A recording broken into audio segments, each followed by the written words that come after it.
Zero poverty P4 కార్యక్రమం. ఆ కార్యక్రమం ప్రకారం మీరు ఒకసారి ఆలోచిస్తే డబ్బులుండే టాప్ 10%, డబ్బులు లేని కింద నుండే 20%కి పూర్తిగా సహకరించాలని నినాదంతో ముందుకు పోతున్నాను. దానికి పేరు కూడా పెట్టాను, మార్గదర్శి బంగారు కుటుంబం. ఎవరైతే సహాయం చేస్తారో వాళ్ళని మార్గదర్శిగా పేరుతో పిలుస్తాం. ఏ కుటుంబానికైతే సహకారం అందిస్తామో బంగారు కుటుంబం అనే పేరు పెట్టి నేను ఒకటే ఆలోచిస్తున్నా. ఈ రోజు ప్రభుత్వ విధానాల వల్ల P3 ఉంది.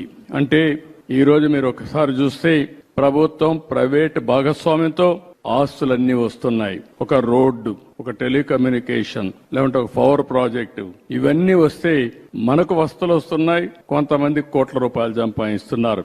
ఇంకా పేదవాళ్ళు ఉన్నారు. 3 పూట్ల సరైన తిండి లేకుండా, పిల్లలకు సరైన చదువు లేకుండా, ఆర్థిక అసమానతలతో జీవన ప్రమాణాలు కూడా సరిగా లేని పరిస్థితి ఉంది. అందుకే నా జీవితంలో ఒకటే ఆలోచించాను, పేదవాళ్లతో నేను ఉండాలనేది నా జీవిత ఆశయంగా ఎంపిక చేసుకున్నా. అందుకనే మీరు చూసినప్పుడు జీరో పావర్టీ P4 అన్నాను. 100% పేదరికం నుంచి పేదవాళ్ల పైకి తెచ్చే కార్యక్రమానికి శ్రీకారం చుడతాను.